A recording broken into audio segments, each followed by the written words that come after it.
చూసారా నాకు ఎంతమంది పిల్లలు. ఇలా ఎందుకు అంటున్నానంటే అప్పుడెప్పుడో శ్రీశైలం వెళ్ళినప్పుడు గుడికి ఎదురుగా అద్దాల మేడ అని ఉండేది. 10 రూపాయలు పెట్టి టికెట్ కొంటే లోపలికి వెళ్ళి చూస్తే ఎప్పుడు చూసినా కానీ మనమే కనపడేవాళ్ళము.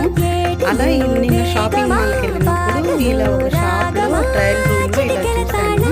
ఎటు చూసినా మనమే కనపడుతున్నాము. ఒక్క మనిషి ఇంతమందిలా కనపడుతున్నారు. నాకు చాలా బాగా అనిపించింది. సితార్ మాత్రం చాలా హ్యాపీగా ఎంజాయ్ చేసింది, బాగా ఆడుకుంది.